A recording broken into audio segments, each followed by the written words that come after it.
उनको सुनने के लिए लोग बेताब रहते हैं। ऐसे हमारे सम्माननीय विश्वनाथ प्रताप सिंह निरेटा जय राजपूताना संघ के संस्थापक सदस्य, मैं उनसे निवेदन करूंगा कि वे इस महाराणा प्रताप जयंती के अवसर पर हम सबको संबोधित करें। विश्वनाथ प्रताप सिंह निरेटा।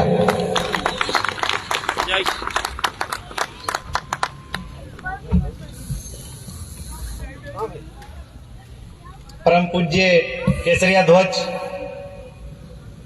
आप सभी के हृदय में विराजित छात्र तत्व, मां जगदम्बा स्वरूप विराजित क्षत्राणियां और मंच पर विराजित मेरे सम्मानीय बड़े बुजुर्ग भाई और सत्या कंवर भाई साहब, आप सभी के श्री चरणों में मेरा प्रणाम। मैं बड़ा कोई वक्ता नहीं हूं और न ही ऐसा कोई व्यक्तित्व है मेरा जिसकी पहचान की वजह से मुझे रिंकेश सिंह जी ने या इन्होंने कोई इतना बड़ा आपके सामने खड़ा कर दिया। मैं एक साधारण सा एक राजपूत हूं, आपकी जैसे एक आम राजपूत हूं। लेकिन क्या है, कल नागदा में कार्यक्रम था, 8 दिन तक मेरा मध्य प्रदेश में कार्यक्रम है लगातार। वहां मैंने एक बात कही थी, वो बात मैं आपके बीच में छोटी सी दोहरा देता हूं। क्या है, हमारा बच्चा घर पे कहीं खेलता है या घर में कोई बुजुर्ग होते हैं या हम होते हैं या हमारी क्षत्राणियां होती है, चूल्हे पे या गैस पे रोटी बनाती है, ध्यान मोबाइल पे चला जाता है और हाथ जल जाता है। तो उसका दर्द किसको होता है? जिसका हाथ जलता है।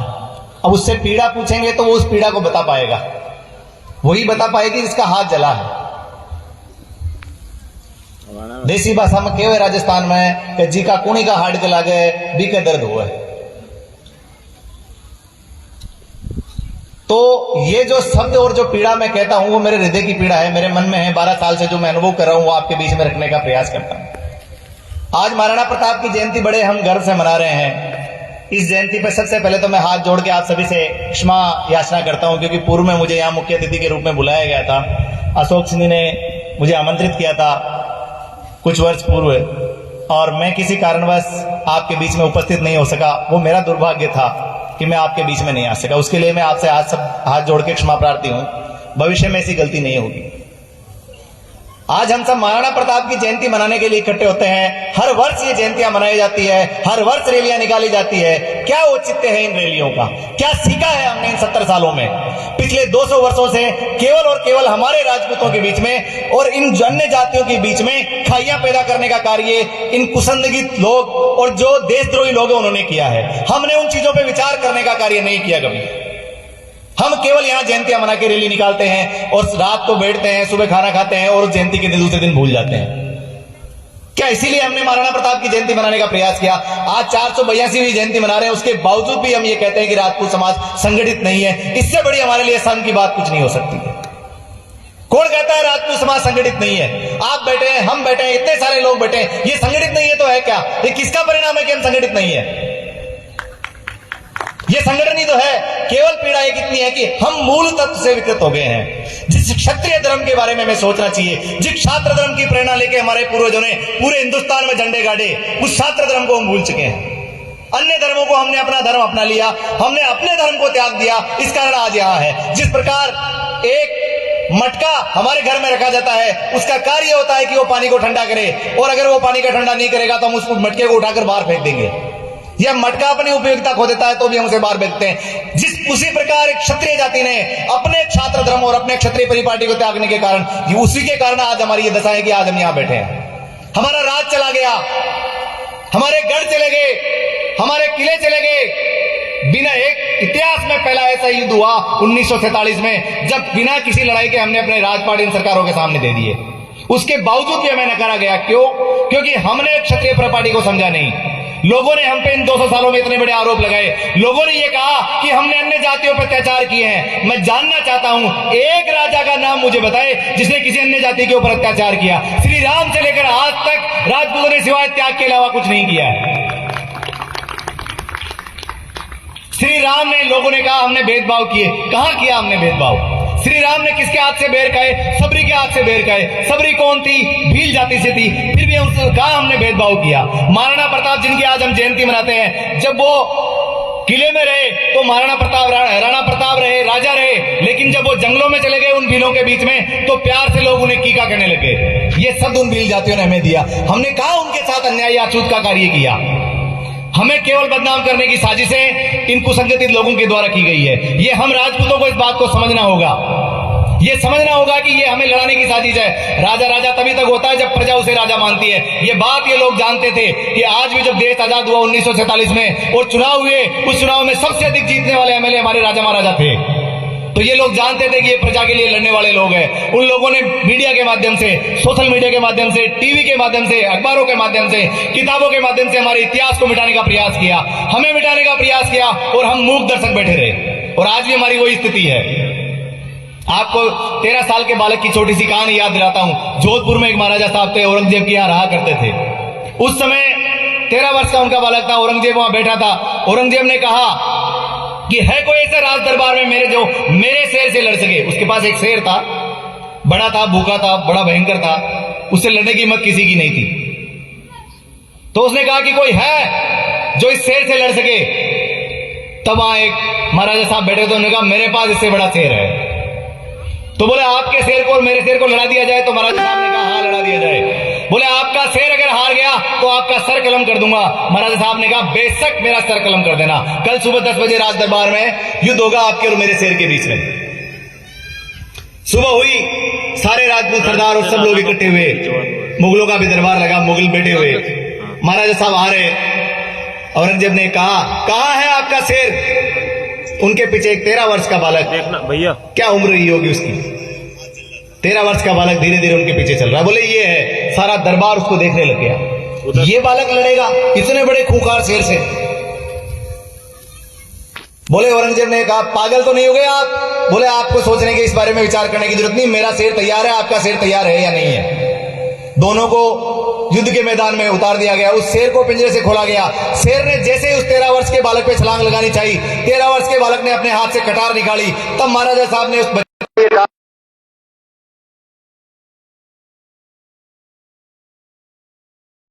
को कटार फेंक दी, और जैसे ही नहीं उस बालक पे उस शेर ने छलांग लगाई, शेर के दोनों जबड़े फाड़े और शेर को 2 टुकड़ों में फेंक के दोनों जगह फेंक दिया। ऐसे हमारे पूर्वज थे, ऐसे हमारे लोग थे।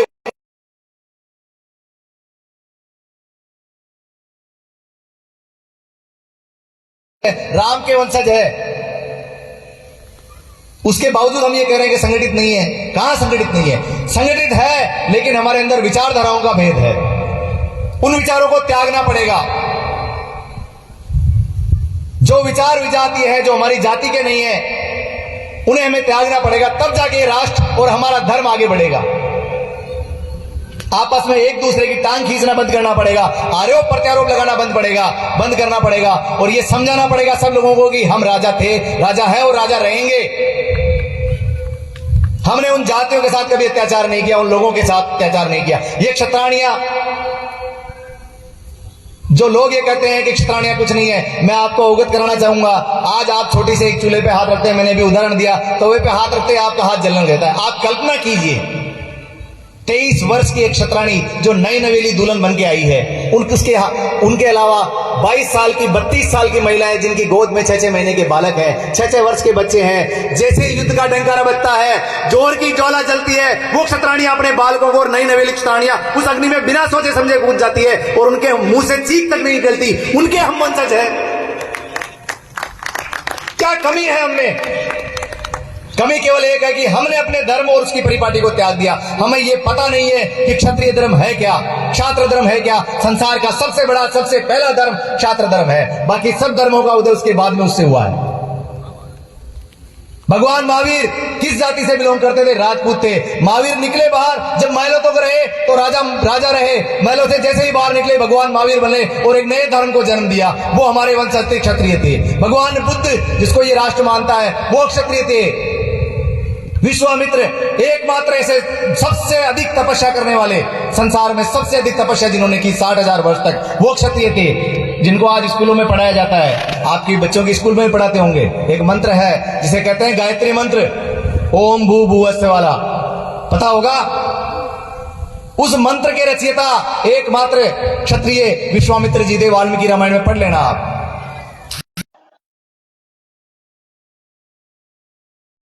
वक्ता कह रहे थे सास बहू की लड़ाई क्या है कि हमारे घरों में एक बीमारी आ गई 6 इंच। सुबह उठेंगे, नहाएंगे, धोएंगे, पूजा का पता नहीं, लेकिन टपके से वो रिमोट चल जाएगा। उसमें वो सिखाएगी सासू कैसे बहू को टॉर्चर करती है, बहू सासू को कैसे टॉर्चर करती है, 2 बच्चों को क्या करना चाहिए, कैसे उठना चाहिए, कैसे बैठना चाहिए। वो जो कहेगा वो सत्य है। वो जो नचनिया आते हैं ना, फिल्मों में नचते हैं, 2-4 हीरोइनों का नाम मुझे याद है, वो नचनिया है, क्या नाम है पता है, भूल गया मैं, तो इतना ध्यान भी नहीं देता उन पे। वो नहाएगी एक साबुन से और ये कहेगी साबुन से गोरे हो जाएंगे। महिलाएं जाएगी और हमारी बच्चियां और हमारे पुरुष जाके उस साबुन को खरीद के लेके आएंगे। आप देखने गए थे वो उस साबुन से नहा रही है? मुझे समझ नहीं आता, हमारा विवेक, हमारी सोच जिसके लोग अनुसरण करते थे एक क्षत्रिय की सोच का, वो सोच कैसी हो गई? एक पिता हमारे घर में, ये पहले तजुब थी कि पिता के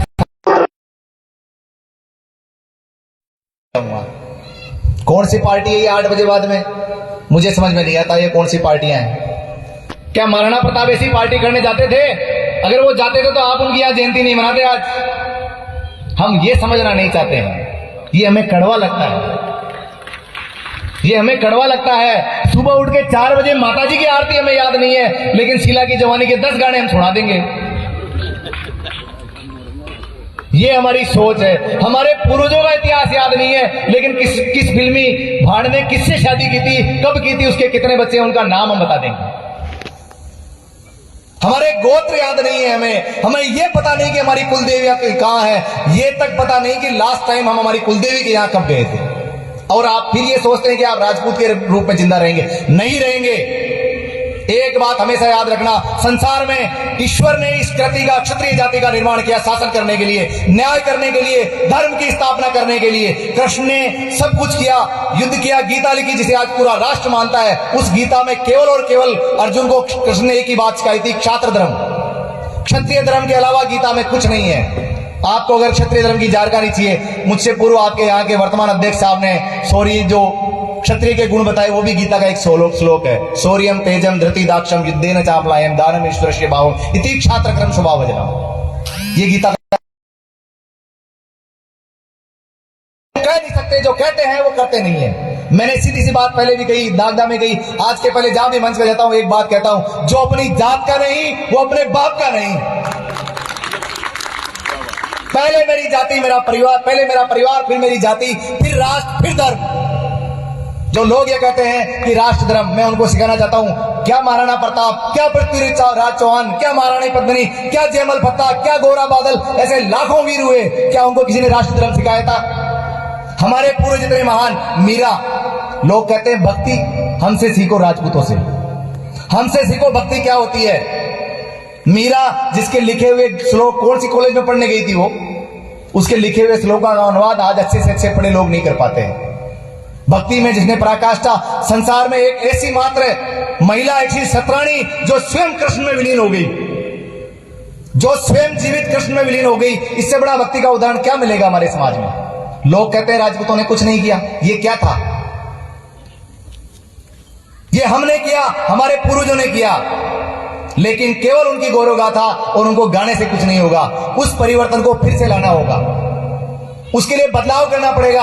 हम में किसी कारणवश इन आने वाले समय में, इन 200-300 सालों में जो हम में कमियां आई, जो कमियां हमने ढूंढी, या किसी कारणवश, जैसे हम सोने का गहना पहनते हैं, मार्केट में जाते हैं, उसमें मिलावट कर देते हैं, उसे क्या कहते हैं हम? अशुद्ध सोना।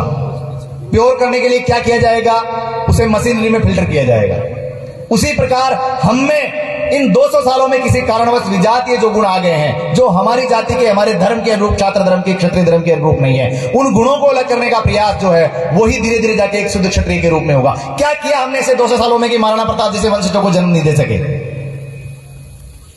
आपको एक बहुत बड़ा उदाहरण देने की आवश्यकता नहीं है, थोड़ा सा एक पीछे ले जाता हूं। महाभारत के युद्ध में अभिमन्यु ने चक्रव्यूह भेदन की शिक्षा थी, वो कहां सीखी थी? कहां सीखी थी? अपनी मां के गर्भ में सीखी थी। आप ये जानते हैं, समझते हैं, सुनते हैं, लेकिन उसका पालन नहीं करते हैं। आप कहोगे कैसे? आज भी डॉक्टर जब किसी महिला के पेट में गर्भ तैरता है तो ये कहता है कि इसको अच्छे अच्छे बच्चों की फोटो दिखाना ताकि ऐसा बच्चा होगा। और हमारी क्षत्राणी के कोख में जब गर्भ तैरता है तो वो घर पे बैठ के क्या देखती है? शीला की जवानी।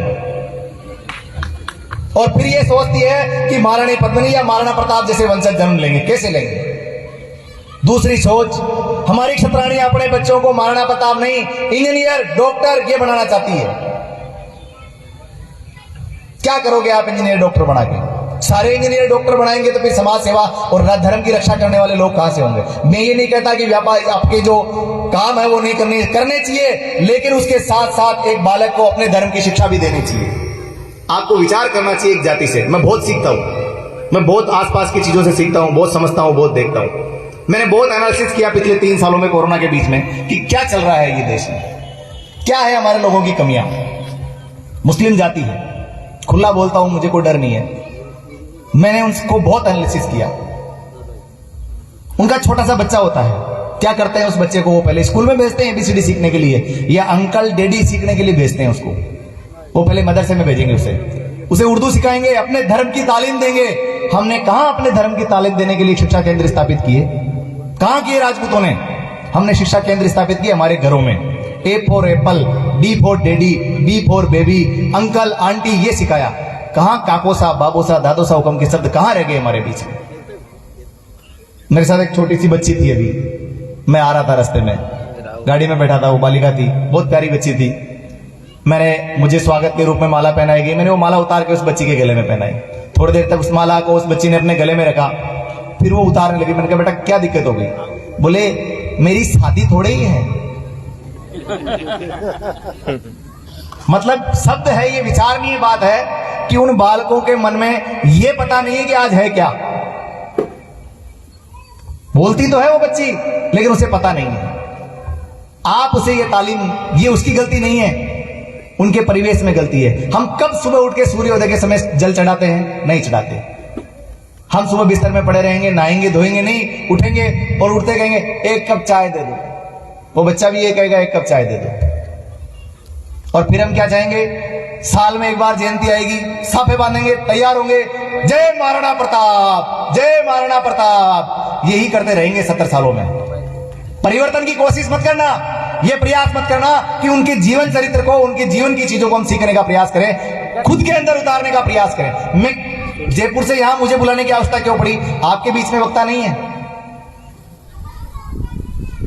हम लोग इतिहास नहीं पढ़ते हैं, हम हमारे बच्चों को ये सिखाने का प्रयास नहीं करते हैं। हम 1 घंटा टीवी में, उस मोबाइल में, फेसबुक व्हाट्सएप पे चलाने का प्रयास करेंगे, लेकिन 1 घंटा उन बच्चों के बीच में बैठ के कभी आपने महाराणा प्रताप की, जयमल फतह की कहानी सुनाई? अगर सुनेंगे तो रोंगटे खड़े हो जाएंगे आपके।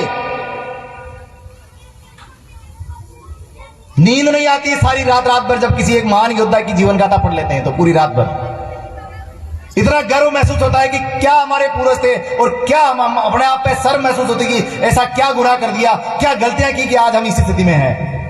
यही लोग देते हैं दूसरों को दोष कि इन जातियों ने ये किया। मैं जानना चाहता हूं, महाराणा प्रताप लड़े, हजारों तरह की जातियां उनके साथ लड़ी, 16,000 क्षत्राणियों ने जोर किया, सभी जातियों ने उनके साथ जोर किया। ये वही क्षत्राणी और वही लोग थे जो हमारे पूर्वजों के कहने पर अपनी गर्दन कटा दिया करते थे, और आज वो वही लोग हमारे सामने खड़े होते हैं। क्यों? क्योंकि हमने उस अनुसरण को छोड़ दिया, उस परंपरा को त्याग दिया।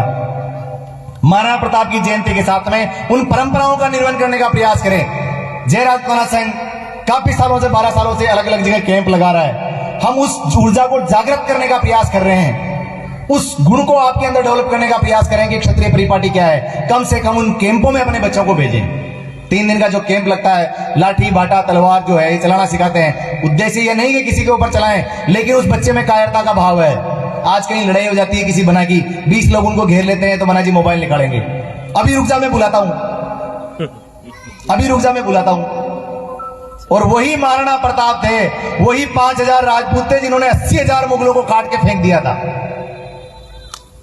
वही 5,000 सैनिक 80,000 को काट के आ गए थे। आज हमारे बना करते हैं मैं किसी को बुलाता हूं। वो कायरता का बीज हमारे अंदर था नहीं, बोया गया। उस कायरता के बीज को निकालने के लिए हम कैंप लगाते हैं। हमारे बच्चों को ये सिखाते हैं, उन्हें उठाते हैं सुबह 4 बजे कैंप में, ये सिखाते हैं कि क्या ऐसा गुण है, कौन सी ऐसी पूजा पद्धति है जिससे आप महाराणा प्रताप जैसे बन सकते हैं। एक छोटा सा वाक्य सुनाता हूं आजकल के नए बना का। उदयपुर आप कभी गए हो? अधिक समय तो नहीं ले रहा मैं, आप कहीं बोर हो रहे हो। और चले महाराणा प्रताप के उदयपुर में गए, म्यूजियम को देखा, एक हमारे जैसे बनाते बढ़िया मूछें हेट वेट लगा रखी, गाइड थे, अंग्रेज को लेके आए। और उदयपुर में जाए हल्दी घाटी में और महाराणा प्रताप को देखते ही जोश नहीं आए तो फिर मतलब नहीं है। जैसे उदयपुर में पहुंचे, बना जी के दिमाग में अरे इस अंग्रेज को मैं दिखाता हूं हमारे पूर्वज कैसे थे। तो उन्होंने खूब महाराणा प्रताप का बखान किया, महाराणा प्रताप के बारे में ये था, महाराणा प्रताप ने ये कर दिया, महाराणा प्रताप ने वो कर दिया, ऐसा इनका घोड़ा था, ऐसा उनका कवच था, ऐसी उनकी तलवार थी, ऐसी उनकी मूछें थी, ऐसा उनका रुतबा था।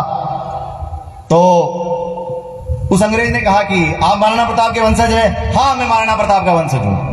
तो बोले महाराणा प्रताप जो भाला उठाते थे वो आप उठा सकते हैं? बोले हाँ उठा सकता हूं। जोश आ गया ना, जैसे रैली में रास्ते में हमारे अंदर जोश आ रहा था, जय श्री सरदार की, तो उनवाना में जोश आ गया। जोश आते ही बना जोश में कूद गए उस भाले को उठाने के लिए। जैसे ही बना ने वो भाला उठाया, भाला समेत बना थम, भाला बना के ऊपर, बना की सांस फूल गई। अंग्रेज ने 2-4 आदमियों को इकट्ठा किया, भाले को वापस जगह लगाया, बना को खड़ा किया, बना की जान में जान आई। अंग्रेज ने जो बात कही उसको समझना आप, उस व्यक्ति ने जो बात कही वो विचारणीय बात है। अशोक सिंह जी आप उस बात को समझिएगा। अंग्रेज ने ये कहा कि या तो महाराणा प्रताप नाम का शख्स संसार में नहीं हुआ, या फिर महाराणा प्रताप का रक्त आपकी रगों में नहीं है। अगर ऐसा शख्स हुआ है तो आप उनके वंशज नहीं है, क्योंकि उनके रक्त में जो ताकत थी वो आपकी रगों में ताकत नहीं है। आने वाले समय में ये लोग जो समाज को 200 सालों से हमें पीड़ित करते आ रहे हैं, हमारे बीच में या अन्य जातियों के बीच में खाइयां पैदा करते आ रहे हैं, वो लोग आने वाले समय में ये कहेंगे कि हम महाराणा प्रताप के इनके वंशज नहीं है। उदाहरण के तौर पे आपको बता दूं, रामायण के अंदर एक नया कांड जुड़ा हुआ है, उत्तरकांड, उसको पढ़ना। उसमें लिखा हुआ है स्पष्ट रूप से कि मांस मदिरा का सेवन करने वाले लोग राक्षस थे। इसका अर्थ आप समझ रहे हैं? समझ रहे हैं जो मैं कहना चाह रहा हूं? क्या बना देंगे आपको आने वाले समय में? ये क्या बना देंगे? राक्षस। जिस प्रकार हमारे हिंदुस्तान की किताबों में एक ही चीज पढ़ाई जाती है, आपने कभी इतिहास पढ़ा हो, किताब पढ़ी हो, मैंने पढ़ी है किताबें, उनमें जो मैंने पढ़ा है वो बता रहा हूं, मुझे आपका पता नहीं। उसमें एक ही बात सिखाते हैं, खानवा का युद्ध हार गए, हल्दी घाटी का युद्ध हार गए, पृथ्वीराज मोहम्मद गौरी से हार गए, सारे हम हार गए, तो फिर कब का ही मुगलिस्तान बन जाता ना हिंदुस्तान कैसे बच गया? ये कभी नहीं पढ़ाएंगे। पृथ्वीराज चौहान ने 17 बार मोहम्मद गौरी को पराजित कर दिया, धूल चटाई, उसने पैर पकड़े, माफी मांगी। ये कभी नहीं पढ़ाएंगे कि अपने अंतिम समय तक महाराणा प्रताप ने पूरे मेवाड़ को अकबर से जीत लिया था। मेवाड़ से अकबर इतना डरता था कि अपने जीवन काल में एक युद्ध के बाद दोबारा कभी मेवाड़ में नहीं आया वो। ये कभी नहीं पढ़ाएंगे आपको। ये कभी नहीं पढ़ाएंगे कि जयमल और पत्था के उनके युद्ध कौशल से प्रभावित होकर आगरा के किले के सामने उनकी मूर्तियां लगाई, उन्हें 4-4 हाथों वाले देवता के नाम से जानते हैं। ये कभी नहीं पढ़ाएंगे। क्यों पढ़ाएंगे? तो हमारे बच्चे इस बीत को फिर कौन पढ़ाएगा इन सब चीजों को? ये आपको पढ़ाना पड़ेगा, ये आपको अपने बच्चों को सिखाना पड़ेगा। जब आपकी कोख में कोई बच्चा हो तो मैं कहता हूं गीता पढ़ें आप, महाराणा प्रताप का इतिहास पढ़ें आप, वीर क्षत्राणियों की गाथाएं पढ़ें आप। नहीं हो तो पुस्तकें हमसे मंगवा ले और फिर उस बच्चे का जीवन चरित्र देखें। मैं गारंटी दे सकता हूं इस बात की कि आपका बच्चा ऐसा बनेगा जिसको देखकर आपको गर्व महसूस होगा। डॉक्टर इस बात को मानता है, साइंस इस बात को मानती है, आप क्यों नहीं मानते? विज्ञान को चैलेंज करने वाले हम हैं। विज्ञान ये कहता है आदमी की मृत्यु होने के बाद आदमी कुछ नहीं कर सकता। हमने भी इतिहास विज्ञान को चैलेंज किया जिसको साइंस आज तक खोज नहीं पाई। क्या चैलेंज किया? हमारे जुझार, जिनके सर कट गए, सर कटने के बाद भी 10-10 किलोमीटर तक वो लड़े हैं बिना सिर के, उनको होश नहीं रहा। लड़ते लड़ते इतने युद्ध में तल्लीन हो गए कि गर्दन कटने के बाद भी उनको याद नहीं रही कि हम युद्ध में हमारी गर्दन कट गई है। जब लोगों ने उन्हें कहा कि ये बिना गर्दन का आदमी है, तब उन्हें बेहोश गए, वो गिर गए और उन्हें जुझार के रूप में पूजा जाता है। ऐसे के हम वंशज है। क्या विज्ञान इस बात को मानेगा? नहीं मानेगा, बिल्कुल स्वीकार नहीं कर सकता। साइंस तो ये कहता है कि गर्दन कटने के बाद आदमी खत्म। कहां है हमारे सामने साइंस? कहां है विज्ञान? कहां है वो वैज्ञानिक? कहां चले गए वो वैज्ञानिक जब 43 वर्ष तक? अभी बात बता रहा हूं आपको लेटेस्ट। ये क्षत्राणियां कहती है सती कुछ नहीं होता, सती क्या कर सकते हैं। मैं सतीत्व की ताकत बताना चाहता हूं आपको। आप कभी जोधपुर के पास जाए, बाला सती जी रूपकुंवर जी का स्थान है। 43 वर्ष तक उस महिला ने अन्न जल त्याग दिया। 43 वर्ष तक बिना नजल के रही। विज्ञान ने टेस्ट किया, डॉक्टरों ने उन्हें चेक किया, लेकिन कुछ नहीं मिला। वो समझ ही नहीं पाए कि क्या हो गया इनकी बॉडी में। अभी ताजा लेटेस्ट है, कलयुग की बात कर रहा हूं मैं, सतयुग की या द्वापर युग की बात नहीं कर रहा। कभी जोधपुर जाना हो तो बाला सती जी रूप कौर जी का स्थान है, देख के आना। 43 वर्ष तक वो महिला बिना खाए पी रही। ऐसे हमारे वंशज है, ऐसे हमारे पास में लाखों उदाहरण है, लेकिन उदाहरणों के साथ में सीखना पड़ेगा। मैं फिर आपको ये कहना चाहता हूं, मुझसे पूर्व रिंकेश जी ने बताया कि क्षत्रिय संस्कार केंद्र जो आपके यहाँ स्थापित हुआ है उज्जैन में, उसका उद्देश्य क्या है। गर्व का विषय है आपके लिए कि हम राजस्थान में स्थापित करना चाहते थे, लेकिन मध्य प्रदेश की जयराज पुराण संघ की टीम के प्रयास से वो उज्जैन में स्थापित हो गया। एक ऐसा गुरुकुल हमारा बनाने का सपना है जयराज पुराण संघ का, जिस गुरुकुल में जो पहले नालंदा और काशी में हुआ करता था, जो हमारे बच्चों को शिक्षा दी जाती थी धर्म की ताल्लुक, हम दोनों एजुकेशन को मिक्स करना चाहते हैं उस गुरुकुल में। दोनों कौन सी? वर्तमान में जो एजुकेशन चल रही है वो, हमारा बच्चा जब 10वीं पास करे, हमारा सपना है ये, प्रयास कर रहे हैं उसके लिए कि उस गुरुकुल में पढ़ने वाला बालक जब 10वीं पास करे तो उसको पूरे विश्व की 7 भाषाओं का ज्ञान हो। आप कल्पना करें, 10वीं में पढ़ने वाले बच्चे को 7 भाषाओं का ज्ञान होगा। उसके साथ साथ उसे अपने धर्म की संस्कृति, अपनी धर्म संस्कृति का पूरा ज्ञान हो। धोती कुर्ता पहना हुआ लड़का किसी के सामने खड़ा हो, जिसकी उम्र 17, 18, 15 साल हो, और वो देश की 7 भाषाओं में बोले, कौन जवाब दे सकता है उसको? आप कल्पना करें कि क्या उम्र होगी, क्या तालीम होगी उस बच्चे की। उस सपने को साकार करने के लिए हमने क्षत्रिय संस्कार केंद्र की स्थापना की। अभी जमीन ले ली है, बाउंड्री के तौर पे हमने तारबंदी की है। फिर से हम आपके बीच में हाजिर होंगे उसके निर्माण के लिए, उनके लिए सहयोग के लिए। मैं फिर आपसे निवेदन करना चाहूंगा, दिल खोलकर उसमें सहयोग कीजिएगा, क्योंकि वो हमारा नहीं है, वो हमारी पीढ़ियों के लिए, आने वाली पीढ़ियों के लिए है। कौन देगा शिक्षा इनको? कौन बताएगा इनके धर्म के बारे में? घरों में तो हमें आपसी लड़ाई से ही फुर्सत नहीं है, घरों में तो इस चीज से फुर्सत नहीं है कौन किसके घर में क्या कर रहा है। एक कहानी सुनाता हूं, फिर उसके बाद अपनी वाणी को विराम देता हूं। हमारी क्षत्राणियों को बुरा लगेगा, लेकिन मैं कह देता हूं, मेरी क्या आदत है कि मैं बोल देता हूं, क्योंकि घर है, ये पूरा परिवार है मेरा, और मैं पूरे परिवार के सामने अपने हृदय की बात नहीं रह सकता, तो फिर परिवार में आने का कोई औचित्य नहीं है। एक राजा जी थे, उन राजा जी के यहां दरबार में एक कवि था। तो कवि ने राजा जी को कहा कि महाराज, ऐसा है, इस दुनिया में अगर कहीं कोई बात है, कोई भी बात है, तो आप अपनी पत्नी को मत बताना, कोई राज का काम है। तो राजा ने कहा ऐसा क्यों? बोले नहीं नहीं महाराज, बस ये समझ जाओ कि आपको नहीं बताने। बोला नहीं नहीं नहीं कवि जी, इस बात को सिद्ध करो, अन्यथा गड़बड़ हो जाएगा मामला।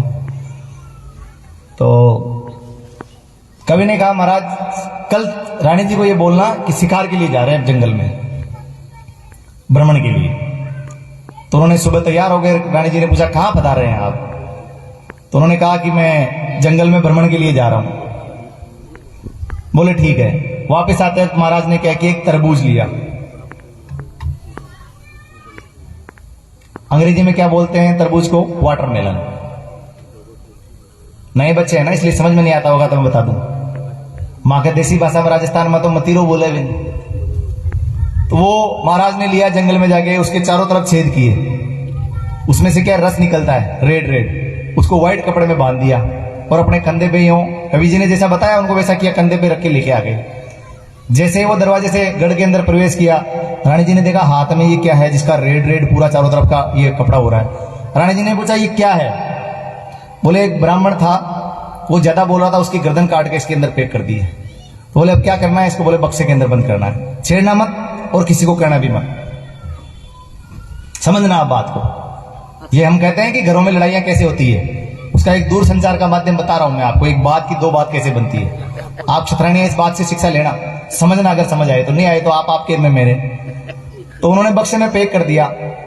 रानी जी दूसरे दिन सुबह उठे, पूजा करने के लिए स्नान करके बाग में गए फूल तोड़ने के लिए। तो वहां जो माली समाज की महिला थी, राज दरबार की सेवका, वो फूल तोड़ रही थी उनके लिए। तो रानी जी ने कहा, बोले तेरे को एक बात बताऊं तो किसी को कहना मत। बोले क्या? बोले कल महाराजा साहब जंगल में गए थे और वहां एक ब्राह्मण मिल गया, जो उसने महाराज को पता नहीं क्या बोला, तो महाराज ने उसकी गर्दन काट दी और गांव हमारे अंदर जो घर के अंदर बक्सा है ना, उस बक्से में पैक कर दी। लेकिन तू किसी को कहना मत, किसी को कहना मत। उसने कहा क्या? माला ने। बोले महारानी साहब आपकी सौगन, किसी को नहीं कहूंगी ये बात। ठीक, 2 जगह हो गई, महारानी से आ गए। उस मालन अपनी नित्य क्रिया का वो फूल पकड़ा के महारानी साहब को घर पे गई और घर से मटका उठा के कहां चली गई? पानी भरने के लिए कुएं पे। एक महिला वहां और मिल गई। बातें करते करते मालन ने कहा, बोले तू किसी को नहीं कहे तो एक बात कह दूं। बोले क्या? बोले पहले सौगन का, बोले तेरी सौगन किसी को नहीं कहूंगी, आपकी कसम किसी को नहीं कहूंगी। बोले ऐसा है, हमारे राजा साहब है ना, उन राजा साहब ने एक ब्राह्मण का गर्दन काट दी, बेचारे ब्राह्मण की, और अपने बक्से के अंदर पैक कर दी हैं? बोले हाँ। बोले लेकिन किसी को कहना मत। बोले ठीक है, नहीं कहूंगी। 11 बजते बजते सुबह पूरे नगर में यह बात हो गई कि हमारे राजा ने किसी ब्राह्मण की गर्दन काटी है और अपने घर के अंदर बक्से के अंदर फिट कर रखी है। पूरी प्रजा है जो दरवाजे के बाहर इकट्ठी होकर महाराज के पास आ गई। बोले महाराज इतना बड़ा अन्याय आपने कर दिया, ये बहुत गलत किया। किसी को पता नहीं भाई गर्दन किसकी कटी है, लेकिन वो महिलाओं का दूरसंचार नेटवर्क तैयार हो गया ना, टेलीकॉम, उस नेटवर्क की वजह से वो सब इकट्ठे हो गए। जैसे ही इकट्ठे हुए महाराज आए, भाई क्या बात हो गई? बोले महाराज आप राजा के योग्य नहीं है। बोले क्या हुआ? बोले आपने एक निहत्थे ब्राह्मण की गर्दन काट दी। बोले कैसे? बोले आपको किसने कहा? पूछते पूछते पूछते पता लगा रानी जी तक वो मामला आ गया। महाराज गए कि वो बक्सा उठा के लेके आओ। बक्सा लेके आ गया, उसको निकाला गया, कपड़े को उसको खोला गया, उसके अंदर से क्या निकला? तरबूज। तब महाराज की ये बात समझ में आई कि कोई भी राज की बात जो है, जो गहरी बात है, वो किसको नहीं बतानी है? महिलाओं। अब मैं इसका आपको बताने का तात्पर्य बताता हूं। हमारे घर में छोटी सी बात होती है, दो भाइयों में कोई छोटी सी बात हो जाती है, तो हम क्या करते हैं, हमारी धर्मपत्नी जब हम भोजन करने बैठेंगे तो वो पूछेगी तो उसको बता देते हैं। वो धीरे धीरे बातें क्या करेगी, अपने बच्चों को सिखाएगी। आजकल की महिलाओं का क्या, तेरे काकोसा ने तेरे पापा को ये कहा, तेरे दादोसा ने ये कहा, तेरे बाबोसा ने ये कहा, तेरे दादीसा ने, वो उस बच्चे के मन में धीरे धीरे घर चल जाती है और वो अपने ही माता पिता का सम्मान करना और उनका दादागार इनका सम्मान करना भूल जाता है। इसलिए मेरा निवेदन है, इन चीजों से कुछ हासिल होने वाला नहीं है, कुछ नहीं मिलेगा इनसे। अपने ही परिवार के लोगों की बुराई कर कर, अपने ही लोगों के मन में ये भ्रम पैदा कर कर, हमारे घर में कोई समस्या होती है, कोई पीड़ा हो जाती है, तो हम क्या सोचते हैं, किसी ने हमारे घर पे करवा दिया। अरे सोचो, अगर उस करने वाले में इतनी ताकत होती है तो वो प्रधानमंत्री जी मोदी पे करता ना और डायरेक्ट प्रधानमंत्री बन जाता। क्यों इस भ्रम को पाल के? किसी में ताकत नहीं कि राजपूत के ऊपर कोई जादू टोना कर सके। क्षत्रिय अपने आप में साक्षात माता जी को लेके वाला है। और मैं आपको फिर कहता हूं, आपके अगर मन में ऐसा भ्रम है तो अपने घर में अपनी कुल देवी की मूर्ति और अपनी तलवार रखें। जीवन में कोई कभी किसी का कुछ नहीं बिगाड़ सकता। ताजा उदाहरण है, आपका बच्चा अगर डरता है तो उस तलवार को उसके सिराने रख दें, जीवन में रात को सपने में डरना वो बंद हो जाएगा। इतनी ताकत है उस भवानी में। क्यों ये भ्रम पैदा कर रहे हैं अपने ही बच्चों के बीच में? इसलिए समझे, सीखे, क्षत्रिय धर्म की परिपाटी को जाने, जाने कि हम कौन है, क्षात्र धर्म क्या है, क्षत्रिय धर्म के प्रति क्या हमारा कर्तव्य है, क्या हमारे गुण होने चाहिए, किस तरह से जीवन को जिया जा सकता है। जीवन एक ही बार मिलता है। गीता कहती है कि इंसान का स्वभावेन कर्मेण जायति, कृष्ण ने ये कहा है। इसका अर्थ आप समझते हैं, स्वभाव ही कर्म को जन्म देता है, व्यक्ति का अगला जन्म। आपका पिछला जन्म क्षत्रिय के रूप में था, इसका प्रमाण गीता है। जो ये कहते हैं कि पिछले जन्म में कोई कुत्ता बन गया, कोई बिल्ली बन गया, मैं गर्व से कह सकता हूं कि मैं पिछले जन्म में क्षत्रिय था। और आप भी गर्व से कहें, गीता पढ़े, उसमें लिखा हुआ है कि जो पिछले जन्म में क्षत्रिय था, उसका स्वभाव क्षत्रिय जैसा था, वो इस जन्म में क्षत्रिय के रूप में पैदा हुआ है। और अगले जन्म में फिर आप क्षत्रिय के रूप में पैदा होना चाहते हैं तो अपने स्वभाव को क्षत्रिय के रूप में जी जाएंगे, तब जाके आप अगले जन्म में क्षत्रिय के रूप में पैदा होंगे। या तो जीवन दो एक ही तरीके का मिलता है, ये जीवन जो मिला है उससे दोनों चीजों में सामंजस्य बना के बैठे। मैं थोड़ी सी और बात बढ़ाना चाहूंगा आपके बीच में। हमारी महिलाएं हैं, लोग ये कहते हैं कि 5,000 रुपए में घर नहीं चलता। समस्या है ना ये। 20,000 रुपए हमारे पति कमाते हैं, फिर भी कम पड़ते हैं। बच्चों की पढ़ाई का खर्च, घर का खर्च, दूध का खर्च, उसका खर्च, उसका खर्च। पिछली बार एक कार्यक्रम हुआ, मैं मेरे जीवन काल में प्रथम बार किसी शादी में गया था। सुबह हमारे यहाँ दूल्हे को भोजन के लिए बुलाते हैं, उसके साथ उनके मित्र वो भी जाते हैं, हम भी गए। मेरे जीवन के 32 बसंत मैंने देखे हैं। अपने जीवन काल के 32 वर्ष में मैंने व्यर्थ गवा दिए, कुछ नहीं कर पाया। मैं 32 वर्ष में 32 साल का हो गया। आज भी यही पीड़ा है कि मैं 32 वर्ष में जो चाहता था वो कर नहीं पाया समाज के लिए। तो मैं वहां गया तो मैंने देखा थाली परोसी गई और मुझे बड़ा गर्व हुआ। उन दादी साहब से मैं मिलके आया। गर्व क्या हुआ, आज हमारे घर पे कहीं मेहमान आते हैं, हम क्या करते हैं? पहले कीर्ति सिंह जी विराजे हुए हैं, कहीं पधारते थे तो थालियों में जो कटोरियां होती थी उसकी काउंटिंग के हिसाब से पता लग जाता था कि ये परिवार कैसा है। हमारा राजस्थान में एक पता है, अब हमारे यहाँ महिलाएं क्या करती है, कोई आता है बाहर से व्यक्ति भोजन करता है तो क्या करेंगे हम, जाओ आलू ले आओ, भिंडी ले आओ, गोभी ले आओ, ये सब कुछ ले आओ, इनकी सब्जियां बनाकर उनके सामने परोस देंगे। पूर्व की महिलाएं क्या करती थी, बेसन जानते हैं बेसन क्या होता है, सब महिलाएं जानती है। कितने तरह की सब्जी बन सकती है बेसन से, मैक्सिमम 2 या 3 तरह की, 4 तरह, 32 प्रकार की सब्जियां केवल बेसन से बनाई जा सकती है। कितने प्रकार की, 32 प्रकार की। अब आप ये आकलन कर लो कि आप एक दिन एक सब्जी भी घर में बनाओगे तो पूरे महीने तक पता नहीं चलेगा किसकी सब्जी बन रही है। और पूरे महीने भर आप जो बाहर से मार्केट से जहर खरीद के लाते हैं, जहर ही है वो, सिंथेटिक है जो सारा, उस जहर से अपने बच्चों को निजात मिल जाएगी आपको। इसलिए सीखें उन महिलाओं के पास बैठे जिन्होंने 100 वर्ष की उम्र ले ली, जिन्होंने 85 वर्ष की उम्र ले ली, वो किसी काम की नहीं है। ऐसे मुझे मत सोचें कि ये बुढ़िया हो गई, ये किसी काम की नहीं, वो बहुत काम की है, बहुत ज्ञान है उनके पास, बहुत कुछ सीखने को मिलेगा। अपने आप को साक्षर बनने के साथ साथ शिक्षा हमेशा व्यक्ति को क्या करती है, ये अहंकार भाव पैदा करती है कि मैं हूं। शिक्षित व्यक्ति वही है जिसमें मैं नहीं हूं। इसलिए मेरा निवेदन है फिर आपसे कि जब भी समय मिले उन बुजुर्गों के पास बैठें, बाबू साहब को हम बिराजे हुए उनसे सीखने का प्रयास करें। उन्होंने अपने जीवन में बहुत अनुभव लिए। मैंने बहुत लंबा समय ले लिया आपका, मैंने इसलिए लंबा समय लिया कि पिछली बार की जो नहीं आ पाया था उसकी पूर्ति इस बार कर दूं एक ही बार में।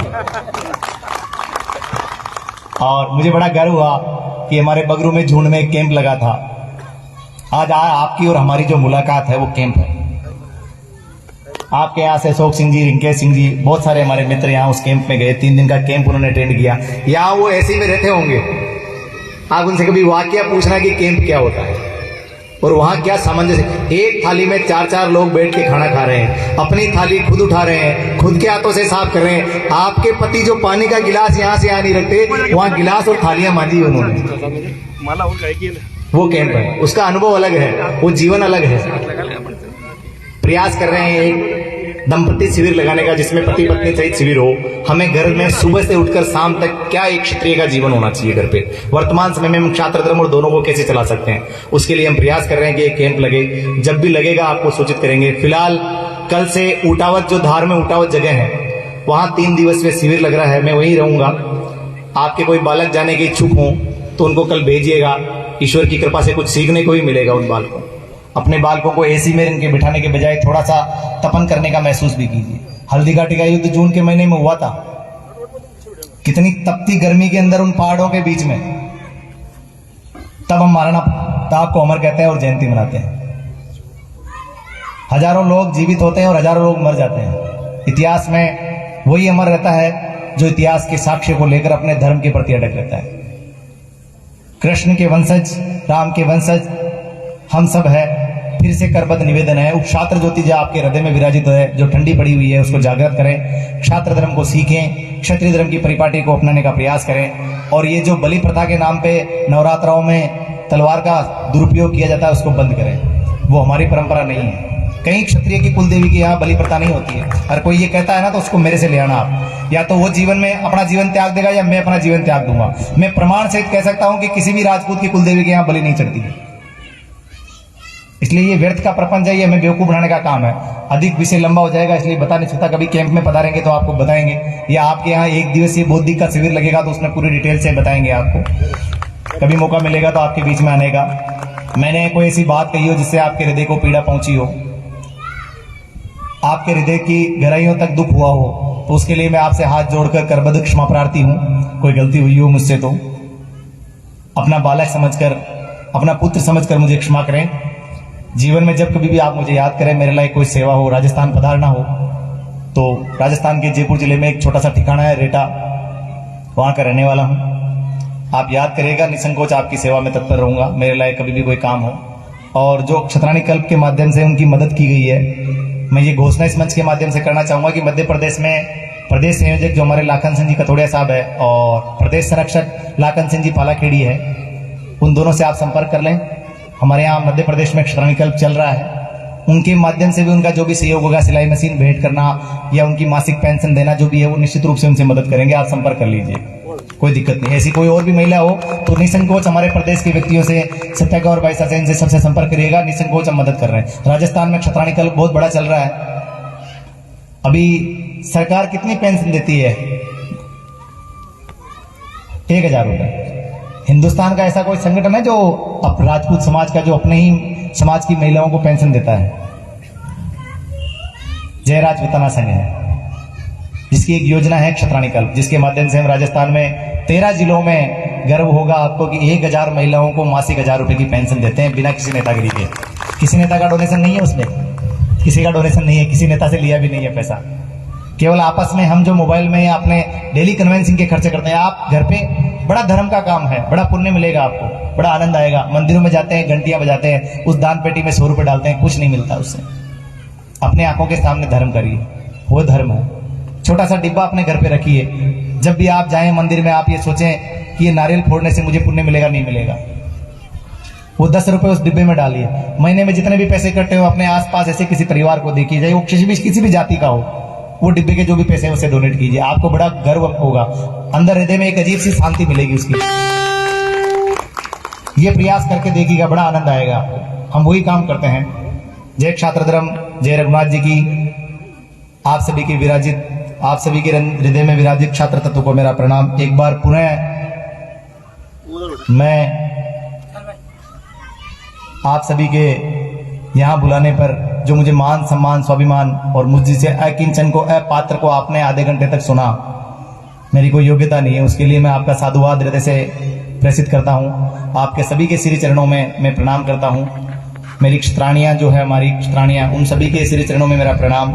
हम सभी ये प्रयास करें कि क्षात्र धर्म की ज्योति हम जागृत करें, उस केसरिया ध्वज को फिर से हम लहराएं और ये परचम हिंदुस्तान के उस कोने कोने तक पहुंचे केसरिया की भाग। जिस गर्व से आपने आज रैली आयोजित की है, उसके लिए मैं इस कमेटी को, आयोजन समिति को, अशोक सिंह जी को, रिंकेश सिंह जी को, राजेंद्र सिंह जी को, अध्यक्ष साहब को बहुत बहुत साधुवाद, बहुत बहुत धन्यवाद देना चाहूंगा। और ये आशा करूंगा कि इस रैली को और बड़ा और भव्य बनाने का प्रयास करें। साथ ही एक निवेदन भी करूंगा कि वर्ष में एक बार क्षत्राणियों का और क्षत्रियों का एक बौद्धिक शिविर सुबह से शाम तक का रखें। जितना खर्चा आप इसमें करते हैं उसका 10% खर्चा होगा। एक टाइम चाय का रखें केवल। आपके पास जगह है, आज मैंने देखी, बड़ा गर्व अनुभव हुआ। 2-2, 3-3 धर्मशालाएं हैं, महाराणा प्रताप की मूर्तियां आप स्थापित कर रहे हैं, बड़ा गर्व होता है अपने ही लोगों को ये कार्य करते देखते हुए। जय क्षात्र धर्म, जय रघुनाथ जी की, जय रघुनाथ।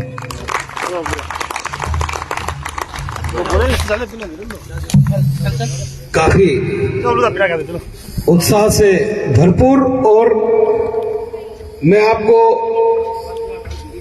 विप्सा के बारे में बताऊं उसके पहले मैं समाज के सचिव और मीडिया प्रभारी आशीष सिंह जी वाघेला से निवेदन करूंगा कि वे आए और मंच पर विप्सा का रुपट्टा से आभार प्रदर्शन के लिए भी मैं राहुल भाई से निवेदन करूंगा कि वे आ जाए। मैं आपको बताना चाहूंगा कि विप्सा बहुत ही साधारण, चाहे तो हम कुछ भी नहीं है उनके आगे, लेकिन सादा जीवन और हमेशा उच्च विचारों के धनी ऐसे हमारे विश्वनाथ प्रताप सिंह जी रेटा, जो जय राजपूताना संघ के संस्थापक सदस्य है, और मैं भी इनकी विचारधारा से ही मैं अशोक सिंह जी हम सब जुड़े थे। मैं गुरुकुल के लिए अलीराजपुर जय राजपूताना संघ 31 अब आए।